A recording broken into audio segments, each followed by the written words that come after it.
Hi friends, my name is G. Babu. I'm a retired banker.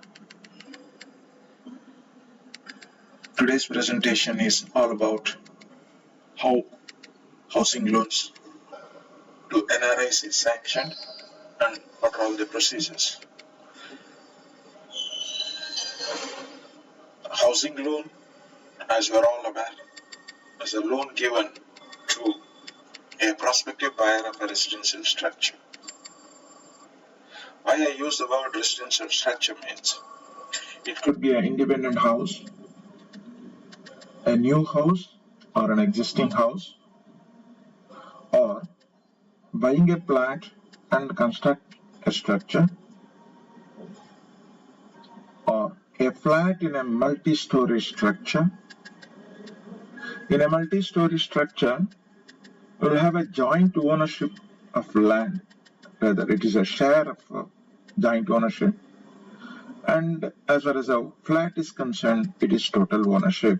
You can create a mortgage, registered or EM, equitable mortgage, on your own name in an own style. A flat could be ready for occupation or under construction. In a multi-story, there could be two ways. One is fully constructed, ready for occupation. On that also loan is given. Or otherwise, even when the structure is under construction, even then a loan will be sanctioned. In this case, they will enter into a tripartite agreement, that is the builder, banker, and the prospective buyer. Why this tripartite construction? Document. Suppose if you are entering into an agreement with a developer who is constructing a flat, say a 25 floor structure. When you have entered into an agreement, hardly it could have been completed 5 or 6 or 7 flats. It is under construction. Whereas your agreement is to buy a flat in 9th floor. How can a bank will give? And there is no 9th floor at all at the time of agreement. This is why they enter into tripartite. The builder will give a promise that he will complete the structure and hand it over so and so date before. The buyer, the prospective borrower or the buyer of the flat will agree that he is going to buy that particular flat. For that he needs a loan. Generally, bankers will give a loan on certain projects which have been approved by them. Suppose if it is a smaller banker, they don't have the system of approval, then they will give a loan in case if it is the building is approved by, say, famous term lending institutions like LIC, HDFC, State Bank of India, Punjab National Bank, etc. etc. They're all big organizations. So they have approved the plan with the various backgrounds. Okay. And then including for alteration and repairs of a structure also the loan is given. For an NRI or anybody for that matter, minimum age is 18, maximum age is 16 years, maximum loan period is 30 years, maximum amount of loan is need based. Whenever it is a need based, he or she must have got the repaying capacity also. When there is a shortcoming in repaying capacity, they can take a joint borrowers out of the close relatives. Close relatives, according to the Companies Act, I will explain later. The repaying capacity, what does it mean? It says from 50% to 70% of the gross salary income should go to the repayment of loan.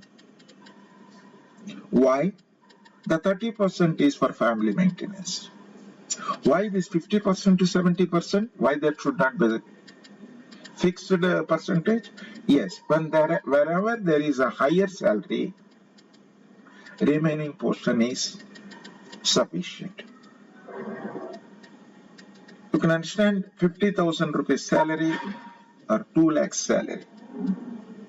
50% of 50,000 is 25,000, whereas 70% of 2 lakhs is you have a gap of 60,000. Okay. If the joint borrowing in the name of the close relatives, salary of such borrowers will also be considered for assessing the payment capacity.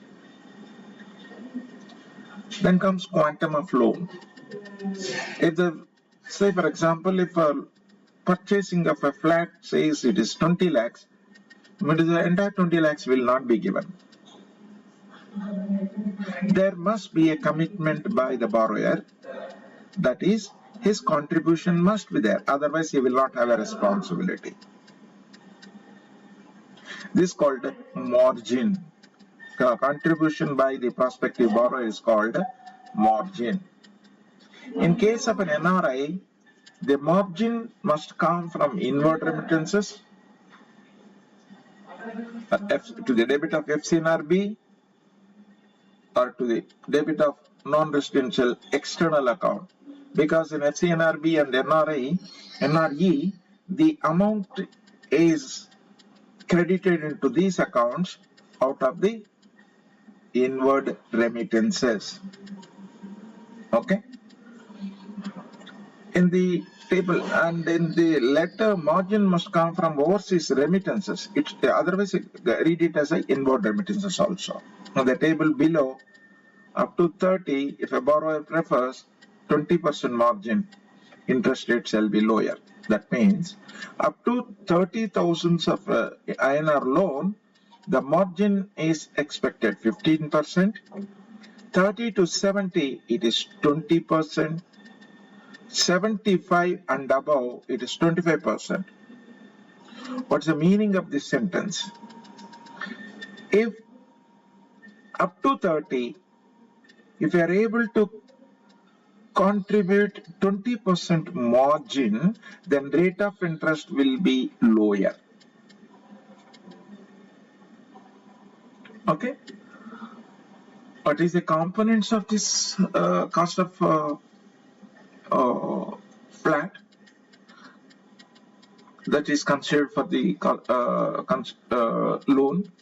Cost of lot plus construction, cost of independent house, cost of flat. What's the new thing actually I'm going to add? It's a repetition, no? That means under the cost of asset, the total registration fee and the stamp duty can also be added. This is also considered for loan. Suppose if cost of flat or the above list is 100 lakhs, registration fee and stamp duty, say it comes around 10 lakhs, 100 plus 10, 110 lakhs could be treated as a cost. A definition of NRI, there are two methods. One is under FEMA, another one is Income Tax Act. Let us not consider Income Tax Act now. Who is an NRI as per FEMA? As per FEMA, a person resident outside India who is a citizen of India, that means he must be a citizen of India. Presently he is staying outside for whatever be the reason, for the job or education, etc., etc. So he is an NRI. Other than resident Indian staying outside, there are person of Indian origin. What is a person of Indian origin? The forefathers or someone who left India long ago. They become the citizens of that country, but basically their origin is from person of India. Okay, these people also can be given a housing loan. Then documents should be submitted to the bank. Overseas employment proof, salary proof for the first 12 months, employment card, bank statement where salary is credited, tax deduction, domestic income source, if any. What happens if employee is working for a merchant navy employee? Navy. They are constantly on the high seas. So for them, they have to give a continuous discharge certificate. It is to be produced. Then the proof of overseas residency, source of income, etc., including KYC, it has to be certified by High Commission offices, embassies, consulates, or even concerned lead generating bank representatives. Lead they generate overseas branches. Say, for example, State Bank of India has got a overseas branch in a particular place. They can mobilize the housing loan applications to be availed in India. Even they can certify it. Then, whatever be the reason, if the borrower is unable to visit India for documentation, registration, whether the loan is given? Yeah, it is given. How? The prospective buyer is working abroad, he has to give a power of attorney to their close relatives. A power of attorney could be a specific power of attorney or general power of attorney. When it is specific, it is clearly given in that power of attorney what is the purpose, whether it's only for documentation or entering into an agreement, etc., etc. This power of attorney is issued by an overseas attorney. Attorney is situated in the place of his work. Then, when a power of attorney is issued by the prospective buyer and send it across to India to his father or mother or brother or sister, such power of attorney should be registered with the local registrar within 30 days of such document entering in India. Then upon submission of all these documents, bank assesses, a quantum of loan is just assessed and loan is given. And once a loan is given, as per the power of attorney, yes, documents are executed, registration is completed. Once the registration is completed, then comes the repayment. Even if repayment capacity is more, only a certain percent of the value of the property shall be given as loan. It's a quantum. The repayment commences, it's otherwise called as a EMI, it's a very familiar name. It commences after a repayment holiday, that's called as a moratorium. Repayment holiday depends upon the type of property purchase. If it is a flat, within 6 months. If it is a for construction, buying a plot and construction, it is 18 months, etc., etc. But there is a repayment holiday provided by the banks. Repayment, how it has to be done?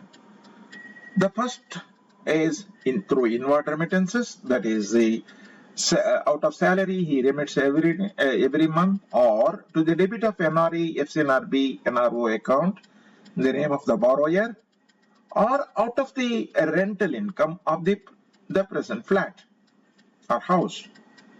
When it is out of the rental income, there is one important clause that everyone should remember, that the rent should be credited to the loan account even if the rent is more than the installment. Finally, the close relatives also can repay the loan. As for the Companies Act, close relatives are father, mother, son, son's wife, daughter, daughter's husband, brother, sister, etc. I started this as a hobby. It involves a lot of energy to be involved. Please